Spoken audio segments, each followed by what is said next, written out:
Amy, so Mike Pence at the Munich Security Conference offering some measured remarks about United States leadership and alliances with both Europe as well as NATO, said Pence. The fates of the United States and Europe are intertwined.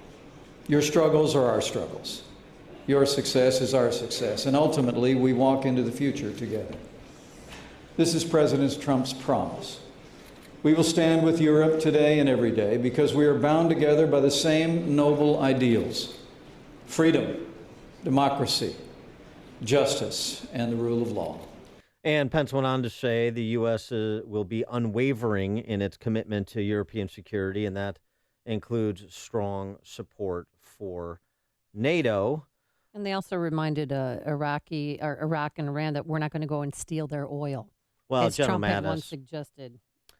Yeah, General Mattis said that we're not in, because the Mosul offensive that was launched, we're not in Iraq to seize anybody's oil. Mm-hmm. But the importance of Mosul, this is a good jumping off point to bring in our friend Bill Gertz, because Mosul is the main industrial city in northern Iraq. It's a hub for the flow of goods to and from Turkey and Syria, and it's near significant oil fields in northern Iraq and a major pipeline. So that's why there's been these repeated efforts over the last several years to retake Mosul from ISIS, because it is strategically very important. And to that, Bill Gertz, who is, of course, senior editor for the Washington Free Beacon, and he's the author of the new book, I War and Peace in the Information Age. Bill, thanks for joining us. Appreciate it. Hi, good morning. Good morning. So give us your sense, before we get to the national security pick and some of what Pence had to say. Let's stay on Iraq for a second. The latest offensive to retake Mosul, there's some early indications that it's going fairly well. The importance of Mosul, give us a little bit of regional context and context in the war on terror on this latest offensive.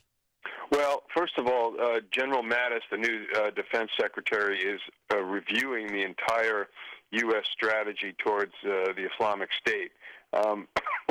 Mosul is an important objective, but really one of the problems, I spoke to a recently retired Special Forces guy who just did an assessment of the region, and he said the big problem is the Kurds in the north are fighting among themselves, and the rest of Iraq is rapidly being taken over by pro-Iranian militias. So that's really the problem.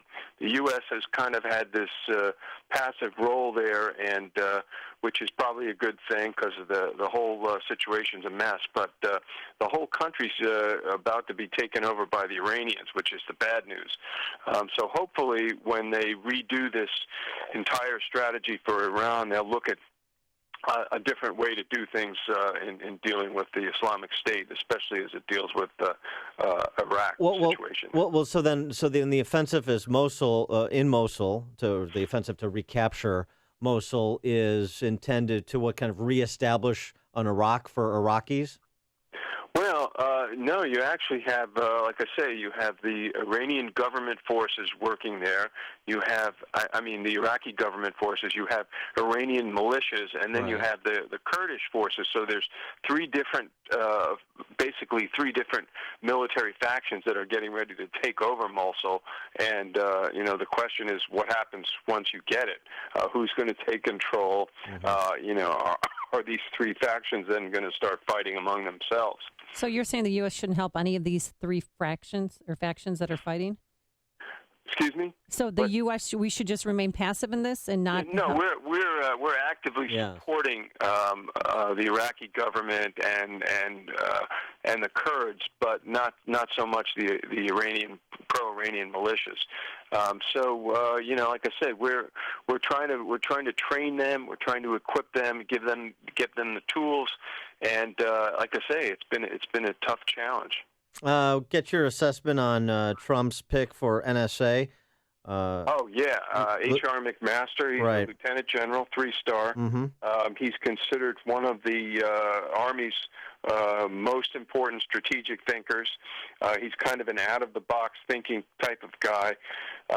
His career goes back to when he wrote this book, Dereliction of Duty, which really challenged the top brass thinking on the Vietnam War. in his career he was kind of protected, and he's managed to advance through the top ranks, was expected to become a four-star general at some point, and now he's been picked by Trump to be the White House National Security Advisor. I think he'll have a steep learning curve, but I think he'll do a really good job. Do you think that he's temperamentally suited for the position, unlike General Flynn, who I remember at one of the Trump rallies was screaming "lock her up" when he was talking about Hillary Clinton? Well, clearly McMaster is a much different, comes at it from a much different perspective. And his combat experience was Iraq. He was widely praised for the job that he did when he was there back in the early 2000s. So he's going to bring a totally different approach to national security affairs. The question will be whether he brings in more of his own people or will keep a lot of the current people. And I think the latter is probably the case. He's probably going to keep a lot of the people that are there already. And the other thing about McMaster that's interesting, well, two things. One, just in the context of the whole Flynn flap, one is that he's no yes man, and dereliction of duty is Exhibit 1 in evidentiary support. The idea that he's criticizing top-ranking officers during the Vietnam era for not doing enough to challenge Robert McNamara's thinking at the time. And number two, that he is no make nice with Russia proponent. Yeah, that's definitely true. That was, I think that was Trump's outlook, too. So Trump definitely wants to reset relations with Russia, despite the difficulties that we're having with dealing with Putinism in Europe. But McMaster, again, I think his focus is going to be on the Middle East. That's his real specialty. So, like I say, they're doing this review. He's going to be a key element to that, him and Mattis, and I'm sure the State Department will have some objective opportunities to play in this new policy towards the Islamic State, which is the most immediate threat. I think then Russia and China are two other big threats that he's going to have to deal with. Now, he doesn't have nobody in the Trump upper levels of policymaking doesn't have a lot of China experience, which concerns me because, after the Islamic State and terrorism, I see that China is the biggest threat facing the country, and we've got to really deal with that. That's a real challenge. So, do you think H.R. McMaster will be able to tell Trump no? And what about Steve Bannon, who's also in on those national security meetings? Sure. Bannon is a strategist. He's running something called the Strategic Initiatives Group, which is trying to look at more long-range strategy. A lot of economic people on that strategy group. And the National Security Council is, like I say, more of the immediate policy coordination role. I think it should work out well. He is Bill Gertz, senior editor for the Washington Free Beacon, author of the new book, I War and Peace in the Information Age. Bill, thanks as always for joining us. Appreciate it. Thank you. And he joined us on our turnkey.pro answer line.